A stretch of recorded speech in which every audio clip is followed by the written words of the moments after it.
इसमें देखिएगा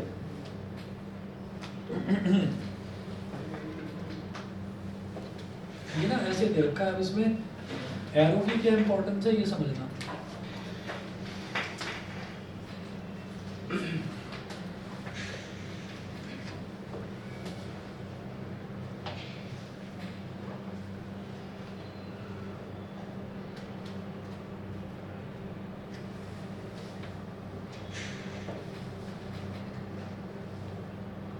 A B और सी, ठीक है। अब इसमें ना ऐसा होता है कि जब भी कभी हम इस तरीके का देखते हैं, ये पैरेललोग्राम रूल तो है नहीं वेक्टर एडिशन का, ये हेड टू टेल रूल है। हेड टू टेल रूल मतलब कि आप देखिए कि ये जो इधर वाला ये वाला जो वेक्टर है, यानी कि इस वेक्टर को क्या बोलूँगा मैं, A B vector, because we are moving from A to B, तो ये हो गया ए बी वेक्टर।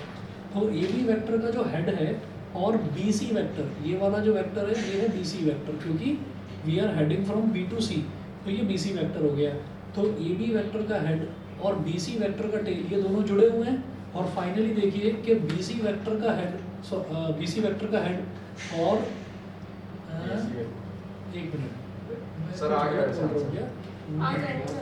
ठीक है ना। यहाँ पर क्या है कि ये वाला जो वेक्टर हमारे पास बन गया, इसको ऐसे लिख लीजिए, ऐसे कि बी सी वेक्टर इस वाले वेक्टर का हेड हो गया, और वो वाला एरो उल्टा कर लीजिए सर, जो ए सी वाला है ना। कोई बात नहीं, कोई बात नहीं, मैं कुछ और समझाना चाह रहा था इसमें। इसका टेल और इसका हेड जुड़ा हुआ है, इसका टेल और इसका हेड जुड़ गया, तो इसका हेड, हाँ ठीक तो है। देखिए इसको समझने का ना दूसरा तरीका ये है, जो डायग्राम दे रखा है मैं वही बना रहा हूँ कि यहाँ पर क्या है कि इस वाले वेक्टर का हेड और इस वाले वेक्टर का टेल जुड़ा हुआ है, तो इसका हेड और इसका टेल ये हमने जोड़ दिया ऐसे, ठीक है। और एरो कहाँ से कहाँ बनेगा, ए से सी तक जाएगा, समझ गए, ठीक। अब इसको लिखा किस तरीके से जाता है, लिखने का तरीका ये होता है, जब कभी डायग्राम दे रखा होता है ना, तो हमें ये देखना होता है कि हम कहाँ से कहाँ पहुँच रहे हैं। तो आप ये देखो, मैं ए से सी तक जा रहा हूँ, तो यहाँ पर आप ऐसे नोट करेंगे, हियर हम कैसे ए से सी तक जा रहे हैं। तो ए से सी तक जाने के दो रास्ते हैं, एक तो ये है कि ए से बी तक गए और फिर बी से सी तक गए, मतलब ए से बी तक गए मतलब ए बी वेक्टर, फिर बी से सी तक गए मतलब बी सी वेक्टर। तो एक रास्ता तो ये हो गया और is equal to A C vector, एक रास्ता ये सीधा हो गया ए सी वेक्टर। तो ये करेक्ट ऑप्शन है, इसके अलावा जो भी दे रखे होंगे वो नॉट करेक्ट होंगे। तो देखिएगा जो हमारा क्या करें, नॉट ट्रू पूछा है। हाँ तो नॉट ट्रू बताता हूँ। पहले आप ए पार्ट देखिए इसका, इसका जो ए पार्ट दे रखा है वो ठीक है या नहीं है वो देखते हैं। सर सही है। ए B vector plus B C vector plus C A vector is equal to 0 vector, ये दे रखा है। अब आप ये देखिए, ये जो सी ए वेक्टर है इसको मैं पलट दूं, अगर ए सी वेक्टर बना दूं तो यहाँ पर नेगेटिव साइन आ जाएगा, ठीक है। तो इसका मतलब क्या हो गया, A B vector plus B C vector, और ये जो सी ए वेक्टर है इसको अगर हम पलट देंगे तो बेटा ये माइनस का ए सी वेक्टर हो जाएगा, इज इक्वल टू 0, 0 लिखो 0 वेक्टर लिखो, एक ही बात है। माइनस ए सी को इस तरफ ले जाएंगे तो प्लस ए सी बन जाएगा, A B vector plus B C vector is equal to A C vector. तो ये जो हमको रिलेशन दे रखा था इससे ओरिजिनल रिलेशन आ गया, तो इसका मतलब ये वाला बिल्कुल ठीक है, ठीक। लेकिन हमको क्या बताना है कि which of the following is not true, false वाला बताना है। तो अब बी पार्ट देखते हैं। बी पार्ट में देखिए क्या दे रखा है, ए बी वेक्टर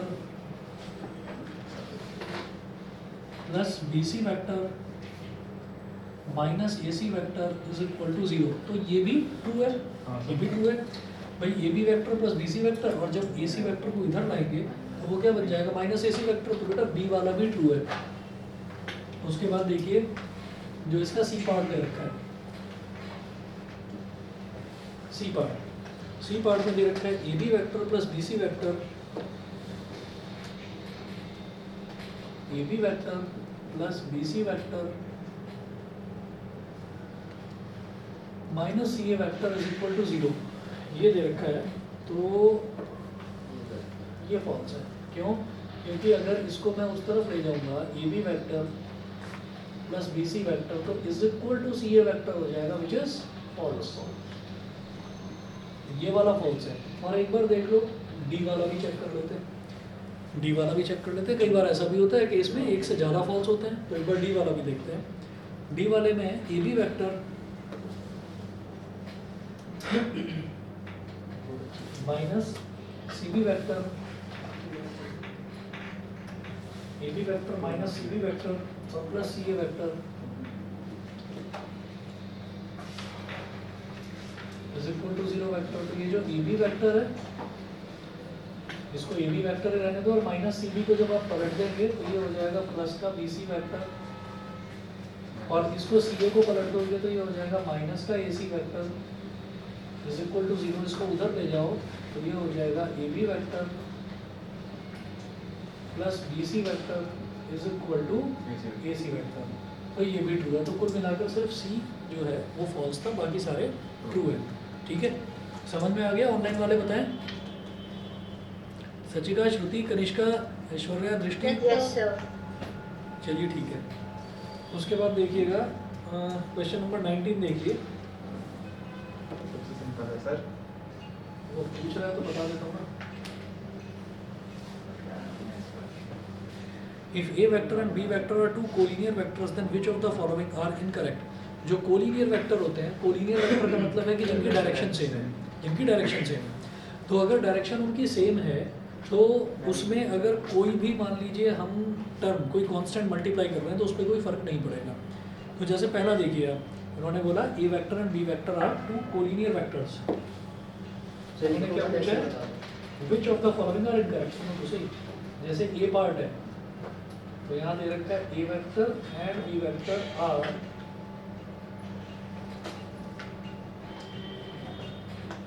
कोलिनियर, दोनों के दोनों कोलिनियर है, मतलब दोनों की डायरेक्शन सेम है, मैग्नीट्यूड अलग अलग हो सकते हैं, उससे कोई फर्क नहीं पड़ता। तो इसको हम क्या लिखेंगे? दोनों जब कोलिनियर हैं तो बेटा ये हो जाएगा B vector is equal to lambda A vector. ये करेक्ट है, ये बिल्कुल ठीक है, समझ गए? क्योंकि एक वेक्टर को दूसरे वेक्टर के बराबर लिख सकते हैं अगर उनकी डायरेक्शन सेम है तो उसमें कोई कांस्टेंट मल्टीप्लाई होगा, वही दिया है उन्होंने फॉर सम स्केलर लैम्डा। समझ गए? मेरी बात क्लियर सभी को? चलिए उसके बाद B पार्ट है। B पार्ट में देख बोल रहे हैं कि A vector is equal to plus minus B vector. अभी लैम्डा वाला हो जाएगा अगर लैम्डा को -1 या +1 ले लेंगे। C है the respective components of A vector and B vector are not proportional. D है both the vectors A vector and B vector have same direction but different magnitudes.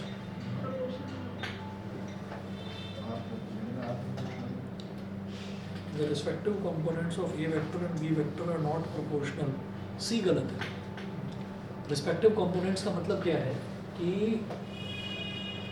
जैसे मान लो A वेक्टर है तो A वेक्टर मान लो हमको ये दे रखा है 3i cap plus 4j cap plus 5k cap. मान लीजिए A वेक्टर ये है तो B vector will be equal to 9i cap plus 12j cap plus 15k cap. तो क्या समझ में आ रहा है कि रिस्पेक्टिव कंपोनेंट्स जो है वो प्रोपोर्शनल हैं एक दूसरे के। वो प्रोपोर्शनल है एक दूसरे के। कैसे? क्योंकि B vector is equal to lambda A vector. जब दो वेक्टर्स कोलिनियर होते हैं तो हम उसको इस तरह से लिख सकते हैं उस वेक्टर को। तो इन वेक्टर्स को इस तरीके से लिखा जा सकता है। तो हम ये कहेंगे कि B vector is equal to 1/3 of A vector. समझ गए होंगे शायद? सर कोलिनियर वेक्टर वो होता है ना जो पैरेलल होते हैं, है ना? तो इसमें हमें वेक्टर इधर जाए उधर जाए या ये हमें इससे क्या है, तो हमें उसकी डायरेक्शन से मतलब अगर वो ऐसे जा रहा है ऐसे जा रहा है तो पैरेलल नहीं है, है ना? तो इसमें हमें पता कैसे चला? हमें पता कैसे चला कि कोई भी वेक्टर पैरेलल कैसे है या कोई भी वेक्टर कोलिनियर कैसे है?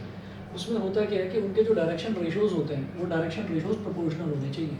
जैसे ये है कॉरस्पॉन्डिंग कंपोनेंट, तो 3 में क्या मल्टीप्लाई करेंगे 9 आ जाए 3, तो फिर 4 में भी 3 ही मल्टीप्लाई करेंगे, 5 में भी 3 ही मल्टीप्लाई करेंगे, मतलब उनका रेशो सेम होना चाहिए। तभी वो वेक्टर्स पैरेलल तभी वो वेक्टर्स पैरेलल होंगे। ठीक, और अगर वो प्रोपोर्शनल तो इसका मतलब क्या है कि ये प्रोपोर्शनल हो गया ना। भाई आपने क्या करा, बी वेक्टर क्या हो गया 3a वेक्टर, आपने a वेक्टर में 3 मल्टीप्लाई कर दिया, तो वो हमारे पास क्या आ गया, वो नया वेक्टर आ गया b वेक्टर। तो कुल मिलाकर क्या है कि इसकी डायरेक्शन तो सेम रही, आपने बस मैग्नीट्यूड चेंज, तो वो प्रोपोर्शनल। यार मैंने ये सोची थी बट पीछे आंसर डी दे रखा। वो पीछे आंसर इसका गलत है, पीछे आंसर इसका गलत है। हाँ, इसका जो आंसर है इन्होंने दिया the respective components of A vector and B vector are not proportional, तो वो प्रोपोर्शनल होता है, तो ये चीज गलत दे रखी है, सी है इसका। गलत है ना सर, मैं भी वही सोच- पीछे वाला जो आंसर है वो गलत है इसका। मैं अभी ये देख रहा था कि इसमें ना 18 और 19 में, मुझे याद आ रहा था 18 और 19 में किसी एक का आंसर गलत है पीछे, तो जो ये है इसका आंसर गलत दे रखा है। ठीक है जी, चलिए जी आगे चलते हैं। फिर आगे ना हमारा जो नेक्स्ट टॉपिक है वो है प्रोडक्ट ऑफ टू वेक्टर्स। तो वेक्टर्स को नहीं है क्या? शायद अरे ये सर नहीं है। गलत नहीं है, जस्ट है तीनों ही मतलब आसानी गलत तो है है। ना, इसमें तो सिर्फ इनकरेक्ट वाला बताना सर है। इसमें ट्रिपल प्रोडक्ट नहीं है, मेरी ट्रिपल बात प्रोडक्ट सुनिए। नहीं है सर, डबल है। ठीक। आई यहाँ 19 में ना ये दे रखा है if A vector and B vector are two collinear vectors then which of the following are incorrect. इनमें से इनकरेक्ट कौन सा है? तो इनकरेक्ट जो है वो इनकरेक्ट हमारा सी वाला है इनकरेक्ट। और जैसे ये है ना बोथ द वेक्टर्स जो डी है, बोथ सर द हमारा A vector plus minus B vector के बराबर थोड़ी होगा, नेसेसरी थोड़ी है। ये नेसेसरी नहीं है। क्या है कि A vector is equal to, अगर प्लस माइनस बी वेक्टर है तब भी तो दोनों वेक्टर जो है वो पैरेलल ही होंगे, तब भी तो दोनों वेक्टर पैरेलल होंगे। लेकिन आप ये कहें कि नहीं ऐसा ही होगा, ऐसा नहीं है। इसी तरीके से जो डी वाला है, डी वाले में ये दे रखा है both the vectors A vector and B vector have same direction but different magnitudes. तो ज़रूरी नहीं है कि हमेशा डिफरेंट ही मैग्नीट्यूड हो, मैग्नीट्यूड सेम भी हो सकता है। तो इस वजह से आपको ये लग रहा होगा कि बी सी और डी तीनों ही गलत हैं, लेकिन सी पूरी तरीके से गलत है और बी और डी हमारा जो कंडीशन दे रखी है कंडीशन ट्रू है, वो कोई प्रॉब्लम नहीं है उसमें। अगर A vector is equal to plus minus B vector है तो इसका मतलब ए और बी को मैं पैरेलल बोल सकता हूँ, उसमें कोई प्रॉब्लम नहीं है। अगर डी ऑप्शन देखिए तो उसमें both the vectors A vector and B vector have same direction but different magnitudes. तो अगर कोई दो वेक्टर ऐसे हैं जिनका डायरेक्शन सेम है और मैग्नीट्यूड अलग अलग है तो उनको हम पैरेलल वेक्टर बोलेंगे। तो इसका मतलब यहाँ पर जो पूरी तरह से गलत है वो सी है, समझ गए? सर वैसे क्वेश्चन में बोला है कि which one of the following are incorrect। और करेक्ट, तो इसका मतलब ये प्लूरल है, हाँ हम तो सिंगुलर बता रहे ऐसा हो हैं। सकता तो है। मैं ये कहानी क्या बता रहा हूँ इतनी देर से, सुन लो। इसका सी है आंसर, बी सी और डी के पीछे मत पड़ो, ठीक है भाई। आप ना सीधा सीधा ये देखिए, उन्होंने बोला if A vector and B vector are two collinear vectors. तो कोलिनियर का मतलब क्या है कि या तो एक ही लाइन में है या फिर पैरेलल है। अब आप आ जाइए बी पर, तो बी में ये दे रखा है, ऑप्शन बी में ये दे रखा है कि A vector is equal to plus minus B vector. अगर A vector plus B vector के इक्वल है, ठीक है, तो भी वो कोलिनियर होंगे ए और बी। अगर A vector minus B vector के इक्वल है तो भी वो कोलिनियर होंगे, गलत नहीं है। इसका मतलब ये सही भी नहीं है ना, मतलब पर्टिकुलरली ये कंडीशन तो नहीं लगा कह रहा हूँ, सुनो मेरी बात सुनो कि ये वाली जो कंडीशन है क्या इट इज़ ऑलवेज ट्रू? ऐसा नहीं है, हमेशा ट्रू नहीं होगा ये। लेकिन अगर इस कंटेक्स्ट में देखा जाए कि ए वेक्टर बी वेक्टर, क्या इस कंडीशन से ए वेक्टर बी वेक्टर कोलिनियर आ रहे हैं? हम करें आ रहे हैं, ठीक है, बट नॉट ऑलवेज, हमेशा नहीं होगा। लेकिन ये अगर तब होगा ये ना अगर मैग्नीट्यूड सेम होगा, तब वाला केस है। मैग्नीट्यूड से अगर A vector is equal to B vector है तो क्या हो गया? Equal vectors, equal vectors are always collinear, ठीक है। इसमें या तो इक्वल वेक्टर है या अपोजिट वेक्टर है ना, ये है ना। मैं वही कह रहा हूँ, ये तो तब का सेम हुआ, ये प्लस माइनस वाला, मैं ये तभी वही तो कह रहा हूँ जब मैग्नीट्यूड दोनों का सेम होगा, ये तभी तो लग सकते हैं। हाँ, जब मैग्नीट्यूड दोनों का सेम होगा तभी ये चीज़ होगी, तभी ये मैं चीज़। चुप क्या करा भाई उसने पहले ही बोल दिया था कि बहुत आसान है। और सर पूरा चैप्टर है। हाँ चलो ठीक है, चलिए जी आगे चलते हैं। प्रोडक्ट ऑफ टू वेक्टर्स देखते हैं। स्केलर और dot product of two vectors.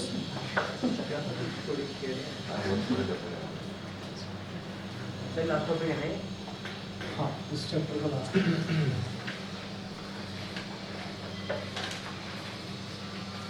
Protection नहीं आता था। सर सारे डायरेक्शन वो डायरेक्शन रेशियोज का सम 0 होता है ना। नहीं जो डायरेक्शन कोसाइंस हैं उनका सबका स्क्वायर्स का सम 1 होता है। 1 L square plus M square plus N square is equal to 1। चलिए जी, अब जरा देखते हैं वेक्टर के दो तरीके के प्रोडक्ट होते हैं। एक होता है तो ट्रिपल वाला हट गया है। क्या किया? ट्रिपल नहीं है। ये मत सोचना कि कोई बहुत मुश्किल चीज़ हट गई है। नहीं पता। जो भी चीज़ हटती है वो आसान वाली है, ये पता नहीं क्या है। Product of to vectors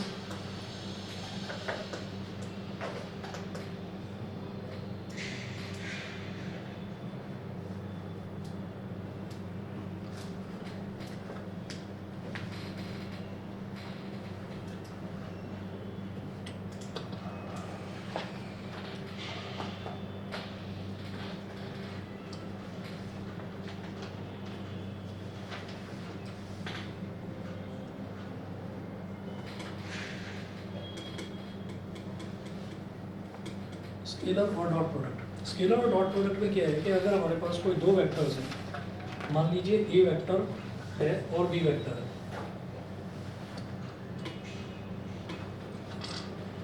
A vector dot B vector is equal to A B cos theta, ये होता है where A is equal to magnitude of A vector, B is equal to magnitude of B vector and theta is the angle between A vector and B vector and theta is the angle between A vector and B vector। ठीक है, अब जरा देखिएगा यहाँ पर कुछ common conclusions हैं इसकी, 6-7 कंक्लूजन्स हैं, वो नोट कर लीजिएगा। सबसे पहले ये देखिएगा सम कंक्लूजन्स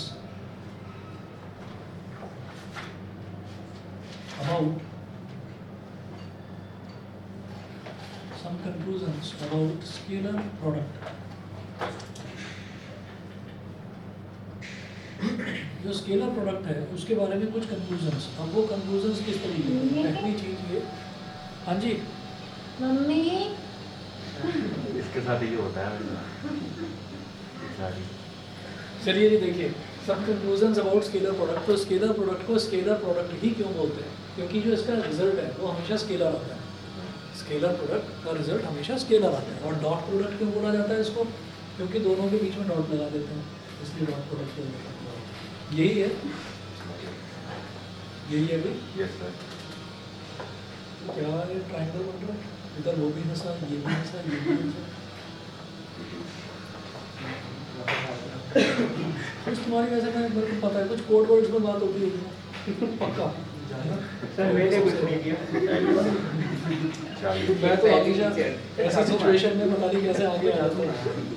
जादू बोल रहा है। सर आर्यन नहीं आ रहा। प्यारा हो गया। क्या आर्यन नहीं आ रहा। त्यागी। आर्यन त्यागी ने तो छोड़ दिया, 2 महीने हो गए उसको, लगा हुआ है 3D थोड़ा। हाँ उसका क्या कर उसके लिए। सम कंक्लूजन्स अबाउट स्केलर प्रोडक्ट। तो स्केलर प्रोडक्ट है, इसमें पहला कंक्लूजन देखिएगा, फर्स्ट है it is always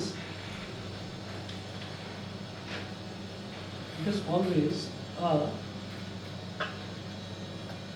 scalar quantity. ये जो स्केलर प्रोडक्ट है ये हमेशा एक स्केलर क्वांटिटी ही हमको डिलीवर करेगा। सेकंड ये है कि if A vector dot B vector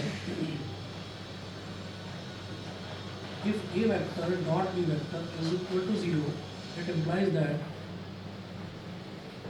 a vector is perpendicular on B vector. ये समझ गए? जी सर।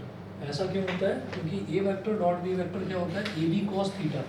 और अगर दोनों के बीच में 90 डिग्री का एंगल बन रहा हो तो क्या करेंगे, A B cos 90 is equal to 0, तो ये जो cos 90 है, cos 90 होता है 0, तो ये 0 इंटू ए बी, ये सब कुछ 0 बना देगा। तो अगर cos 90 0 होता है, हाँ ठीक है, तो ए vector is perpendicular on B vector, एक ये है कंक्लूजन। उसके बाद अगला देखें,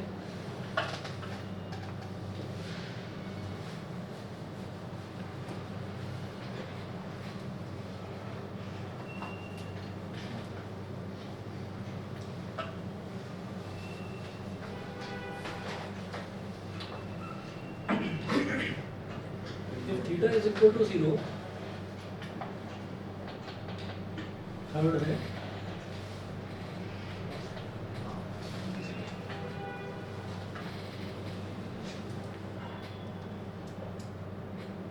if theta is equal to 0, then a vector dot b vector is equal to ab cos 0 into b। अगर थीटा 0 है, थीटा 0 का मतलब क्या है? कोलिनियर वेक्टर्स, कोलिनियर पैरेलल के केस में भी थीटा 0 ही होगा।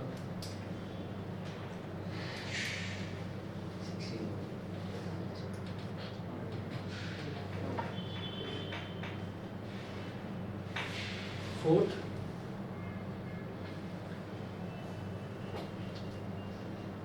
if theta is equal to pi,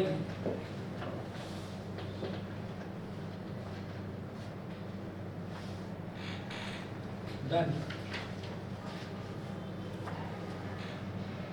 a vector dot b vector is equal to ab cos pi, और cos pi क्या होता है? -1, तो ab इंटू -1, तो ये क्या हो गया? -ab। सर अब tan -1 का होता है? tan -1 कब होता है? tan -1 होता है tan -45 -π/4। फिर देखिएगा,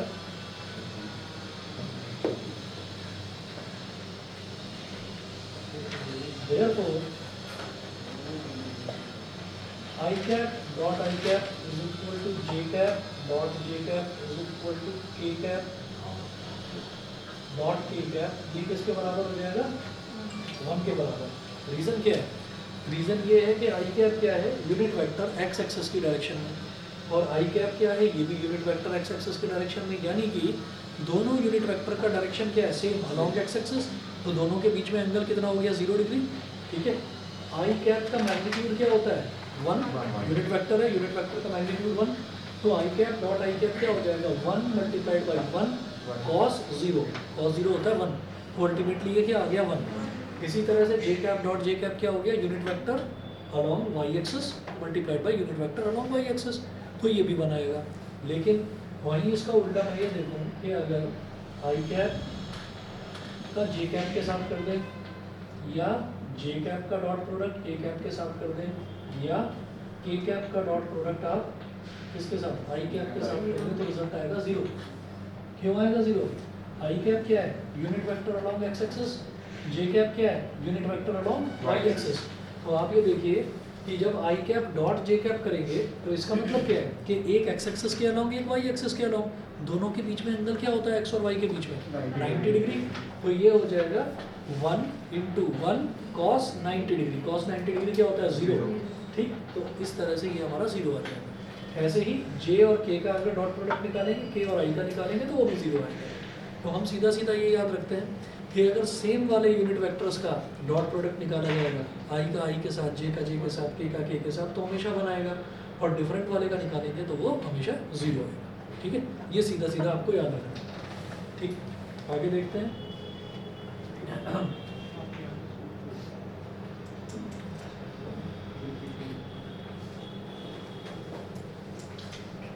एंगल बिटवीन टू वेक्टर्स, ये तो वैसे सीधा सीधा ये पर चलिए कंक्लूजन उन्होंने दे रखी है, 6 नोट कर दिए। पेपर में पूछ लेते हैं क्या?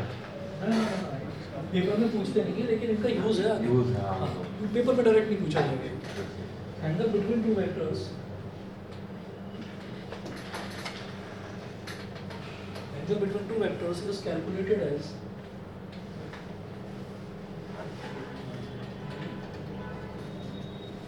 angle between two vectors is calculated as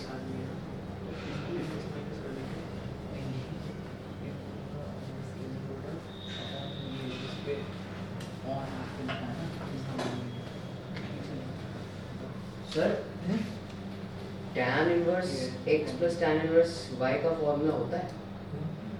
ठीक है। angle between two vectors is calculated as cos theta is equal to a vector dot b vector upon ab. तो थीटा क्या हो जाएगा? cos inverse a vector dot b vector upon ab. ये तो हमें पता ही है कि अगर a vector dot b vector है तो वो क्या होता है? ab cos theta. तो यहाँ से दोनों वेक्टर्स के बीच का एंगल निकाला जा सकता है. ठीक है. ऐसे ही सातवां कंक्लूजन, ये इम्पोर्टेंट है.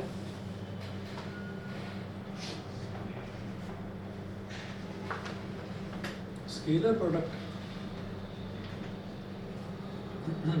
is commutative. That is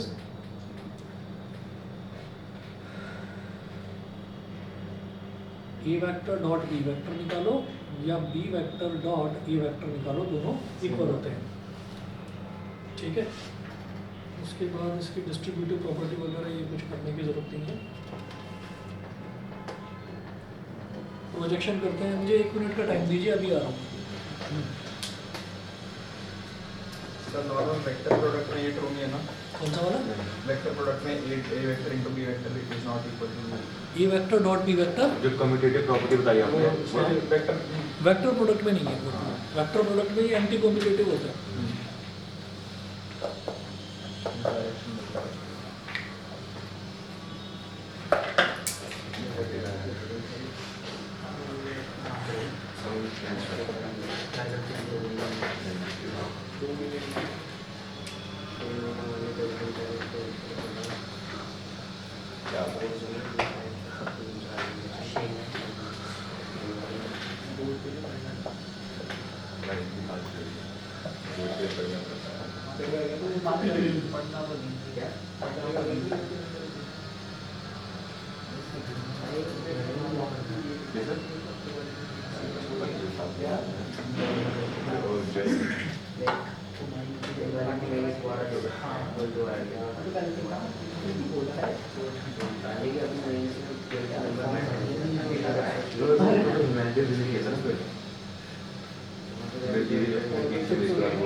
अच्छा है तो मैं बैटिंग करना है.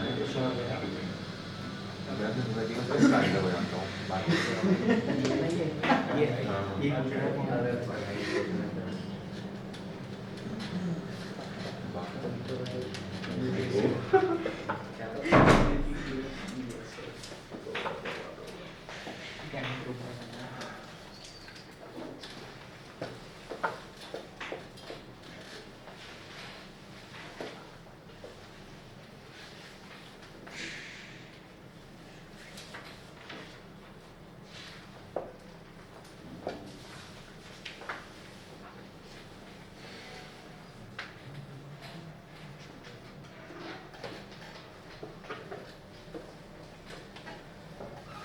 नेक्स्ट नोट करेंगे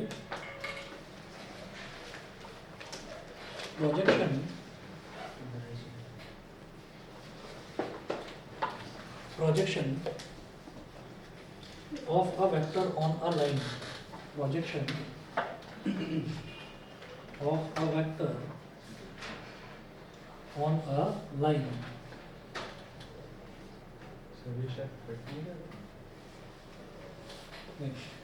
projection of a vector on a line. भाई साइंस वालों को तो ये चीज़ कहनी नहीं चाहिए, आपको तो पता होगा प्रोजेक्शन क्या होता है. इसमें कुछ है ही नहीं. देखिए प्रोजेक्शन निकालने का ना एक तरीका होता है. जैसे मान लीजिए हमें एक लाइन दे रखी है, ये पहले पढ़ा है. मान लीजिए लाइन दे रखी है, ये एल है, ठीक है. और इस लाइन पर एक वेक्टर है इस तरह से, ये वेक्टर दे रखा है हमको, ये वेक्टर, ठीक है, और यहाँ पर दे रखा है हमको एंगल थीटा।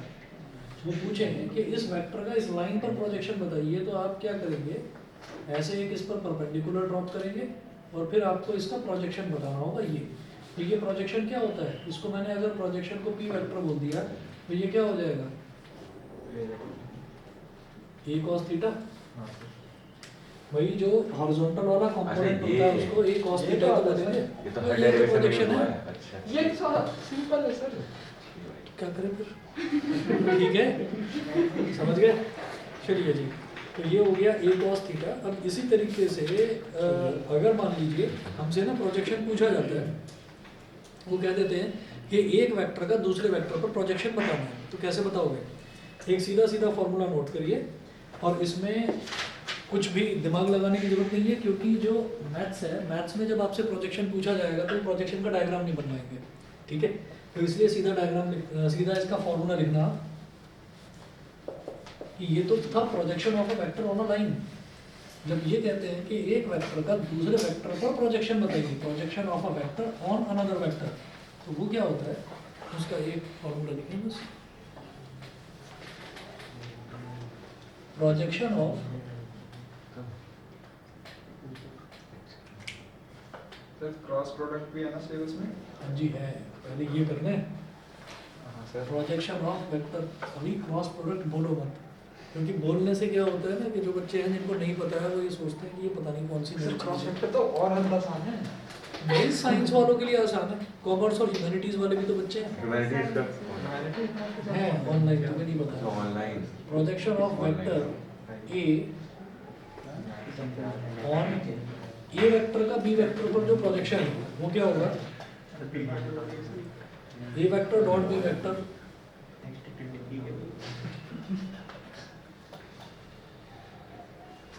Upon B. बस अपॉन बी का मतलब क्या है, आपको क्या करना है, जब किसी भी एक वेक्टर का दूसरे वेक्टर पर प्रोजेक्शन पूछा जाए तो ए वेक्टर का बी वेक्टर पर जो प्रोजेक्शन है उसमें आपको क्या करना है, A vector dot B vector करना है, और ए वेक्टर डॉट बी वेक्टर करके अपॉन में क्या आ जाएगा, बी। और बी का मतलब क्या है, ये बी वेक्टर का मैग्नीट्यूड है, बस ये बी वेक्टर का मैग्नीट्यूड है। तो ए का बी पर प्रोजेक्शन निकाल रहे हैं, तो प्रोजेक्शन किस पर निकाल रहे हैं, बी पर, तो वही चीज डिनोमिनेटर में आ जाएगी।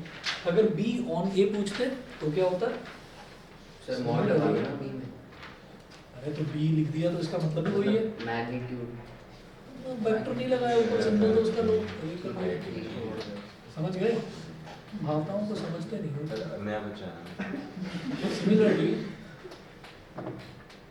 B vector on A vector, B vector का ए वेक्टर पर अगर प्रोजेक्शन निकालना है तो ऑन ए वेक्टर है, तो अब अपॉन में ए आ जाएगा, B vector dot A vector upon A यानी कि ए वेक्टर का मैग्नीट्यूड, ठीक।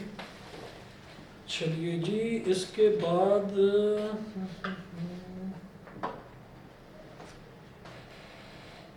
एग्जाम्पल से स्टार्ट करते हैं। एग्जाम्पल नंबर 13 देखिएगा। अच्छा, एक इन्होंने ना रिमार्क करके दे रखा है, चाहे तो उसको नोट कर लो। देखो ऐसा होता है कि अगर कभी भी ना मेरे को डायरेक्शन रेशो दे रखे हैं, तो डायरेक्शन रेशो क्या होते हैं, ए बी और सी, और हमसे पूछा जाए कि कोई वेक्टर है उसके 3 डायरेक्शन रेशो दे रखे हैं, तो मैं मेरे से पूछा जाए कि उस वेक्टर को कैसे रिप्रेजेंट करा जाता है, तो हम कहेंगे A I cap plus B J cap plus C K cap, ऐसा करते हैं। अच्छा, अगर डायरेक्शन रेशो गिवन नहीं है, डायरेक्शन कोसाइन दे रखे हैं, तो डायरेक्शन कोसाइन से भी हम वो वेक्टर बना सकते हैं। डायरेक्शन कोसाइन मतलब L I cap plus M J cap plus M K cap, ये कर सकते हैं। ऐसा क्यों, क्योंकि डायरेक्शन रेशो और डायरेक्शन कोसाइन ये दोनों एक दूसरे के प्रोपोर्शनल होते हैं, तो ऐसा किया जा सकता है, ठीक। तो वही इन्होंने बताया है, चाहे तो नोट कर लो उसको, नहीं तो कोई क्वेश्चन आएगा मैं उसमें बता दूंगा। आप एग्जाम्पल नंबर 13 देखिएगा, पेज नंबर 444।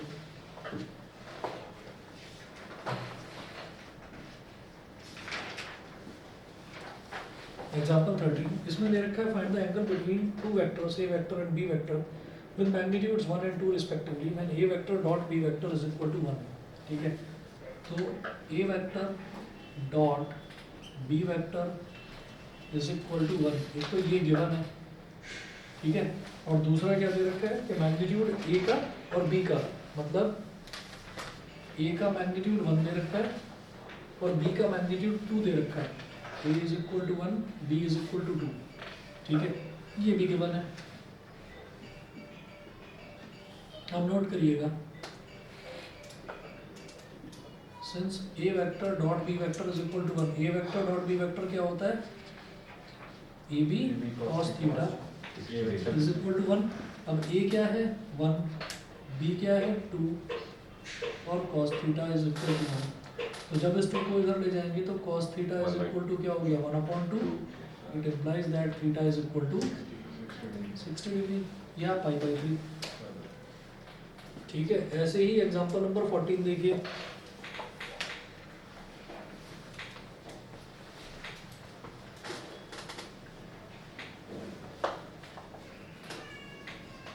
देखिए ये वाला रूल याद रखना कि अगर सेम टाइप का यूनिट वेक्टर अगर आपस में मल्टीप्लाई होते हैं, डॉट प्रोडक्ट होता है तो रिजल्ट आता है 1, और डिफरेंट टाइप के अगर यूनिट वेक्टर्स का डॉट प्रोडक्ट होता है तो रिजल्ट आता है 0। ठीक है, ये चीज़ याद रखना है, एग्जांपल नंबर 14 में काम आएगी।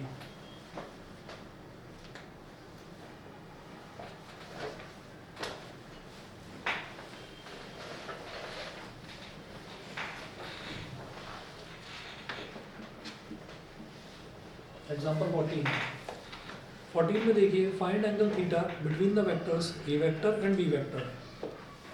तो ए वेक्टर मुझे क्या दे रखा है, ए वेक्टर दे रखा है I cap plus J cap minus के कैप, आई कैप प्लस जे कैप माइनस के कैप, ये तो ए वेक्टर हो गया। और बी वेक्टर क्या गिवन है, I cap minus J cap plus के कैप, आई cap minus J cap plus के कैप। ठीक है, तो अब जरा देखो ए वेक्टर डॉट बी वेक्टर जब हम करेंगे तो ए वेक्टर डॉट बी वेक्टर क्या हो जाएगा, आई कैप प्लस जे कैप माइनस के cap multiply by I cap minus J cap plus के कैप। ए वेक्टर डॉट बी वेक्टर को क्या कहूंगा मैं, पहले ये निकाल लीजिए यहाँ से, तो आई कैप डॉट आई कैप, पहला क्वेश्चन है तो इस तरह से करके दिखा दो, आगे के क्वेश्चंस जो हैं वो अलग तरीके से करेंगे। क्या हो गया, आई कैप डॉट आई कैप, फिर जब इसको इससे मल्टीप्लाई करेंगे तो minus I cap dot J cap, फिर जब इसको इससे मल्टीप्लाई करेंगे तो प्लस आई कैप डॉट के कैप, फिर जब इसको इससे मल्टीप्लाई करेंगे तो जे कैप डॉट आई कैप, जब इसको इससे तो minus J cap dot J cap, फिर इसको इससे तो प्लस जे कैप डॉट के कैप, फिर के वाले को करिए तो माइनस के कैप डॉट आई कैप, फिर इसको इससे करेंगे तो प्लस का के कैप डॉट जे कैप, फिर इसको इससे करेंगे तो माइनस का के कैप डॉट के कैप। तो आप ये देखिए इसमें मैंने क्या देखा, ये आई कैप डॉट आई कैप, तो सेम टाइप का वेक्टर जब डॉट प्रोडक्ट हो रहा है तो रिजल्ट आएगा 1, ये डिफरेंट है तो 0, ये डिफरेंट है तो ये भी 0, जे कैप डॉट आई कैप ये भी डिफरेंट है तो ये भी 0, फिर जे कैप डॉट जे कैप ये सेम है तो 1 आएगा, लेकिन आगे माइनस साइन है तो -1, ये भी 0, ये भी 0, प्लस 0 माइनस 0, ये भी 0 प्लस 0, 3 1 क्या हो गया -1, तो 1 हो गया -1 तो रिजल्ट क्या आ गया -1, क्योंकि एक 1 से -1 कट गया तो रिजल्ट आ गया -1। तो ए वेक्टर डॉट बी वेक्टर -1 आ गया, एक तो ये हो गया। दूसरा ए इज इक्वल टू क्या हो जाएगा, अंडर रूट ए, यानी ये मैग्नीट्यूड ऑफ ए, वो क्या हो जाएगा अंडर रूट आई कैप का, आई कैप का कोफिशिएंट क्या है 1, तो 1 का स्क्वायर प्लस जे कैप का कोफिशिएंट 1 है तो 1 का स्क्वायर प्लस के कैप का कोफिशिएंट क्या -1 तो -1 का स्क्वायर, ये हो गया ए। इसी तो ये रिजल्ट क्या आ गया √3। इसी तरह से बी निकालिए,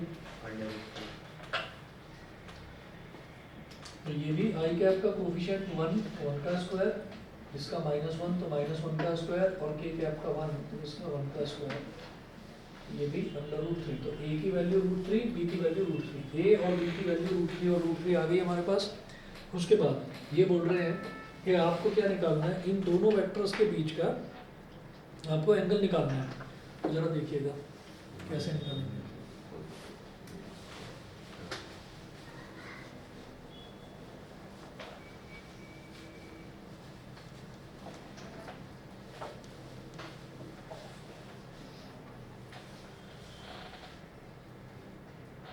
ए vector dot B vector is equal to क्या आया था -1।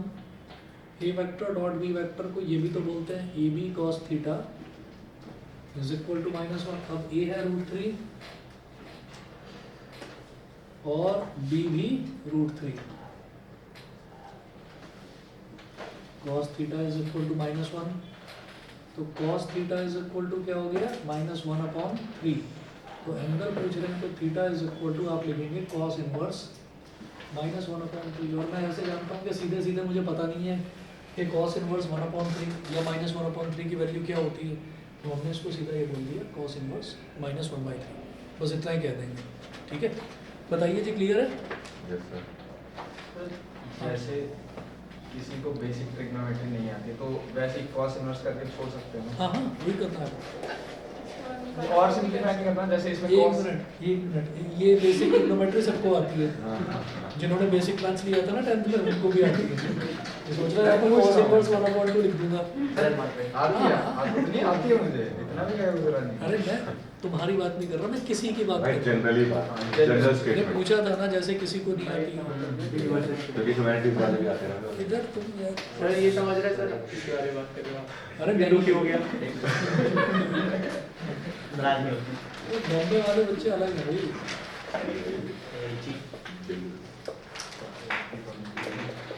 आमची मुंबई।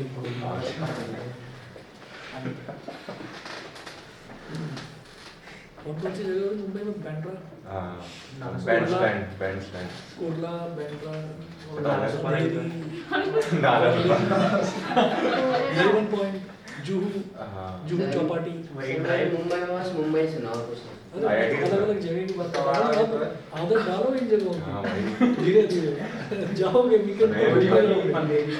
सर पूरी वाली भी है। कौन सा रहा है कि बॉम्बे? सर एक हमारे यही नहीं मतलब एक्सपोज नहीं करना ये अभी तक ये पता ही नहीं है, बस छोड़ दो, अब तुम रहने दो। चलो अगला देखते हैं एग्जांपल नंबर 15। इसके लिए ऐश्वर्या ऑफलाइन आना पड़ेगा, एक दिन के अंदर ही पता चल जाएगा। कोई दिन ऐसा नहीं जा रहा है जिस दिन बॉम्बे का जिक्र ना होता, इनके दर्शन जिस दिन ऑफलाइन आओगे पता चल जाएगा। चलिए जी, एग्जांपल नंबर 15 देखिएगा कि एक वेक्टर है A vector is equal to 5i cap. अच्छा हाँ, एक चीज मैं बताने भूल गया, आज ये जीडी बैंक का वालों का आज कोई एग्जाम वगैरह था क्या किसका? ऐश्वर्या? जीडी वही। जीडी नहीं बैंक। सर, क्यों, क्या हुआ? अच्छा, आज मैंने दोपहर में किस टाइम देखा, मैंने 12 साढ़े 12 बजे के करीब ढींगरा को देखा। बहुत बुरा हाल हो रखा है उसका, है ना, कोट वोट स्कूल की यूनिफॉर्म में था और ऐसा आ रहा था जैसे पता नहीं डांट खा के आया हो या पेपर हो बर्बाद हो गया हो सर पेपर। ढींगरा मेरे स्कूल में नहीं है। प्रेसिडियम में है वो।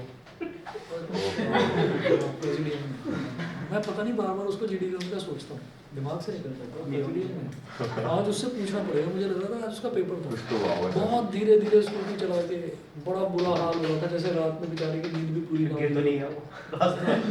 ऐसे आ रहा था बहुत धीरे धीरे, मैं बोला क्या हो था गया भाई इसे, मैं सोच रहा था पूछो इससे, पर तब तक मैं निकल गया था आगे। एक्सट्रीमली स्लो चल रहा था, कुछ तो ब्रेक नहीं लगे वो। क्योंकि ज़्यादातर बच्चे तो दिखाई देते हैं ना जब वो जाते हैं निकल जाते हैं तो। हाँ तुम तो कार वाले हो भाई। एरोप्लेन में क्योंकि इतनी कम स्पीड किसी की होती नहीं है ना।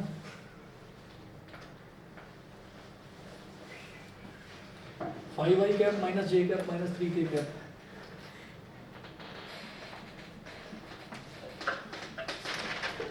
Five I cap minus J cap minus 3k cap, और बी वेक्टर है I cap plus 3j cap.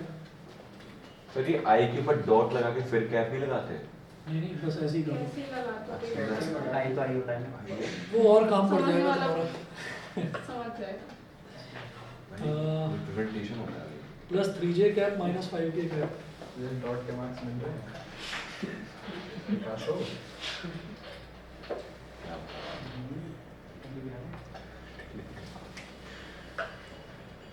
Then show that the vectors dot product में डॉट के मार्क्स मिलते हैं, हाँ। डॉट लगा दें। तो ये बढ़िया था, गुड वन।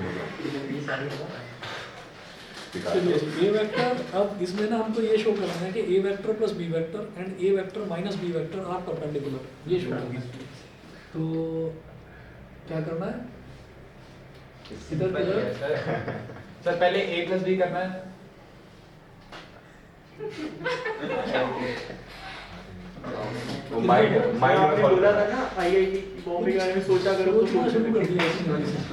गलियों में घूम वो रहा पेज नंबर याद करा जहाँ देखा था क्वेश्चन हमने ये कहा कि दो अलग अलग वेक्टर्स हैं, तो एक तो हो गया a vector plus B vector, तो उसको हमने बोल दिया कैपिटल ए वेक्टर।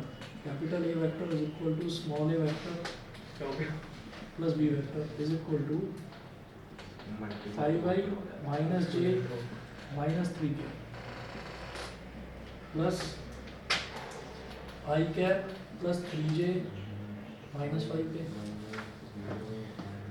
देखो भाई 5i प्लस आई कितना हो गया 6i minus j plus 3j कितना हो गया प्लस का 2j माइनस 3k और माइनस का 5k कितना हो गया माइनस का 8k, है ना। अब इसी तरह से कैपिटल बी वेक्टर जो है वो क्या दूसरा जो वेक्टर दे रखा है उसको मैंने कैपिटल बी वेक्टर मान लिया, A vector minus B vector. तो ए वेक्टर माइनस बी वेक्टर क्या हो जाएगा फिर ये 5i minus J minus 3k minus I cap plus 3j minus 5k, ठीक है।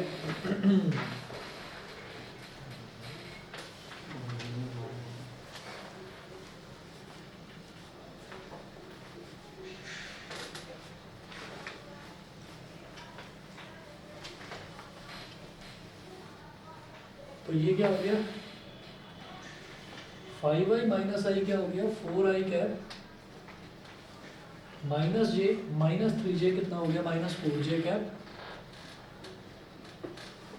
माइनस 3k और माइनस माइनस प्लस 5k ये हो गया प्लस का 2k कैप प्लस का 2k कैप। तो ए वेक्टर और बी वेक्टर ये हो गया, ठीक है। अब क्या शो करना है इसमें, मुझे शो करना है कि ये दोनों वेक्टर्स जो हैं परपेंडिकुलर है। तो परपेंडिकुलर शो करने के लिए ज़रूरी नहीं है कि मैं उसका एंगल ही निकालूं। अगर उसका डॉट प्रोडक्ट 0 आ जाता है तो भी मैं कहूँगा कि दोनों वेक्टर परपेंडिकुलर है। तो डॉट प्रोडक्ट 0 निकालने का अब एक आसान तरीका देखना होगा, जैसे ए वेक्टर डॉट बी वेक्टर है तो ये ए वेक्टर क्या आया 6i plus 2j minus 8k,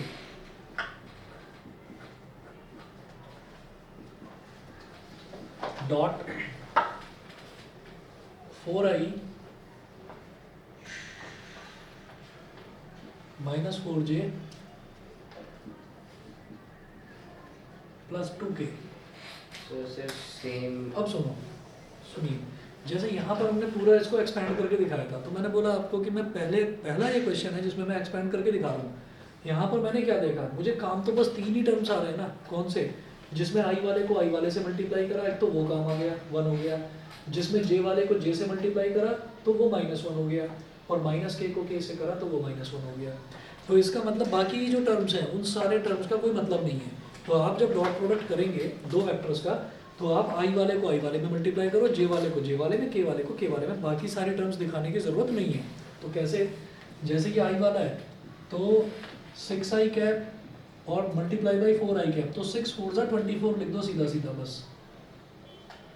ऐसे ही जे वाले को जे वाले में मल्टीप्लाई करें तो 2 इंटू -4 कितना हो गया -8। ऐसे ही इसको के वाले को के वाले में, तो ये कितना हो गया माइनस का 16, ये हो गया 24 माइनस 24 कैंसिल आउट होकर ये हो गया 0। तो हम ये कहेंगे since a vector dot B vector is equal to 0 therefore a vector is perpendicular on B vector. A vector B vector पर परपेंडिकुलर है। ये हमारा हो गया एग्जांपल नंबर 15, ठीक है। और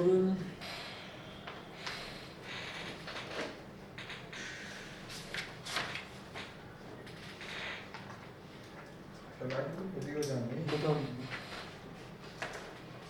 तो जाएंगे चैंपियन। सर दिन के 2-3 चैप्टर अच्छे से किए हैं बुक के।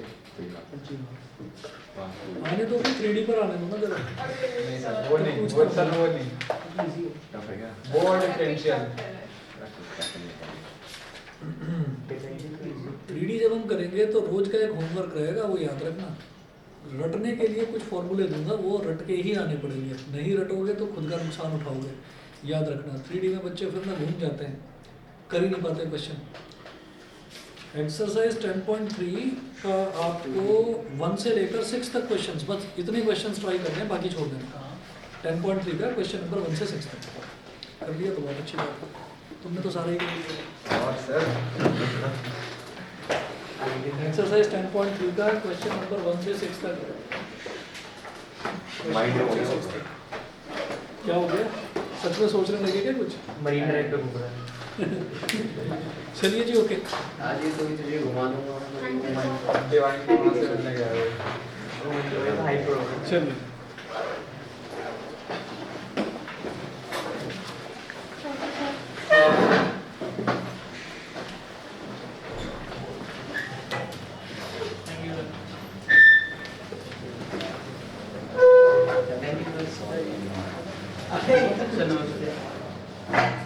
नमस्ते भाई, नमस्ते।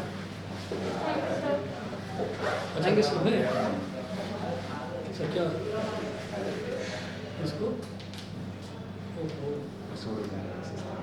अच्छा अच्छा, चलो कोई बात नहीं। मैं तो ऐसे ही